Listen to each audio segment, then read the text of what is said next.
Eugene Scalia. Gene Scalia is a former Labor Secretary, and he's been through this before. So, Gene, what's your early prognostication? Tell us I know there's always a certain dance that goes on. Tell us how the dancers are going to dance. Well, Larry, it's good to join you, and this is important. This is a coast-wide dispute, we call it. As you heard, ports from Houston all the way up to Maine are shut down. There are only two labor unions in the country representing longshoremen, essentially. One on the West Coast, and they can take all the ports down, and then here on the East Coast. And yeah, back in 2002, on the West Coast, we actually had the port operators lock out the longshoremen on the West Coast ports in 2002 under President George W. Bush. He had to decide whether he was going to use that emergency power to step in, ask a court to enjoin the lockout, put everybody back to work. Back then, we waited, I think, about 9-10 days, sought the injunction. But there were decisions we had to make almost immediately, and I think those are the kinds of decisions that the Biden administration is going to need to be focusing on really this week. Certainly, they'll hope that the parties work things out, but there's a risk they don't. And as you heard, if this goes on more than a week or a week and a half, it starts to get very difficult for the rest of the country. So if the economic consequences get bad enough, and it's funny, today there's some reports out, for example, the ISM manufacturing was down again. That thing has been falling for 2 years. We haven't created a new manufacturing job in about 2 years. And other parts of the economy look pretty soft. The Fed is cutting interest rates, blah, blah, blah. So your point is, if the economic pressures get great enough, the two sides could come together. Is that your experience? Well, first of all, it's really important to remember that economic pressure is often what solves strikes, right? It's the pressure on the company, the pressure the workers are feeling. It brings them to the table. It gets things done.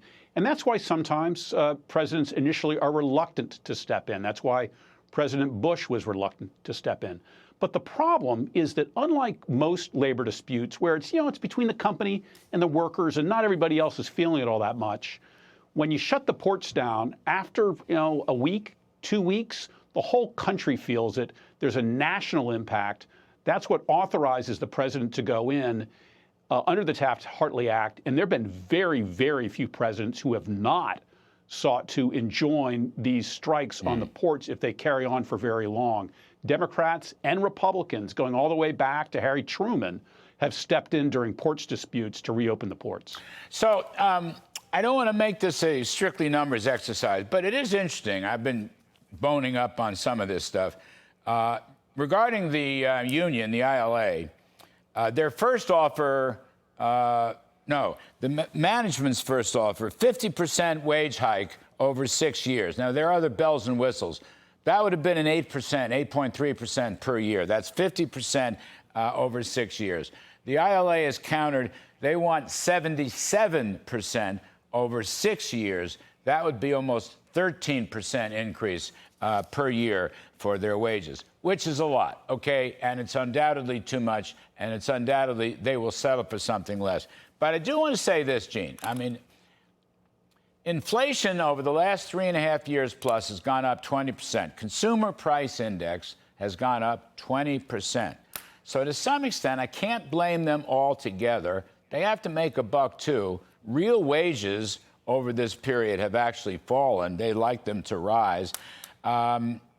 Annualized, the CPI under Biden-Harris, 5.6% at an annual rate over 3.5 years. Here's my point. Once you let the inflation genie out of the bottle, it's tough to get it back in, all right?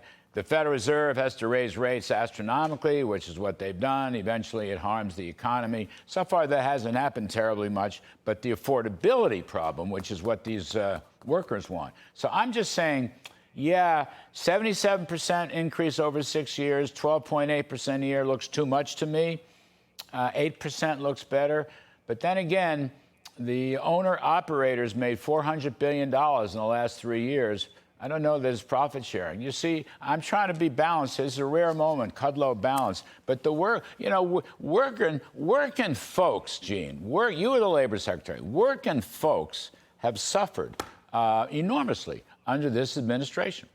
And I know that sounds like an election year. Maybe it is. Sure it is. But I'm not making that point. All right? I'm not doing it. I'm just saying, look at the numbers. They have a gripe. The union has a gripe. Whether it's big enough for this, I don't know. But they have a gripe. What you think on that? Don't you think they got something to stand on here? Well, you know, there's been a lot of talk over increased union activity, more strikes. Remember the UAW strike the president got on the picket line, which a president had never done before, just a year ago. You know, why have there been more strikes over the last few years? I do think that inflation has been one. Here's a really interesting fact. You know, I was reading up on some of the earlier port strikes to come talk to you today, Larry. And the last time that we had presidents having to use these national emergency injunctions a lot, when there were really a lot of serious nationwide strikes, was during the period of 72, 74, 75, right after the wage and price controls were lifted. Yep. So you had this period of serious inflation, the cap was lifted, more inflation, and you ended up with a lot of strikes. So I do think that this is a difficult moment for the president and for the vice president, but there may well be a case to be made that it's partly a result of the inflation that I attribute in parts of their policies, and I know that you do as well. Yeah, I'm afraid it is. I mean, they're probably asking too much. Wall Street's ganging up on them, and businesses, I understand everybody's playing their role, but to put a little bit of balance into the story, I understand, you know, I feel their pain. I mean, I really do.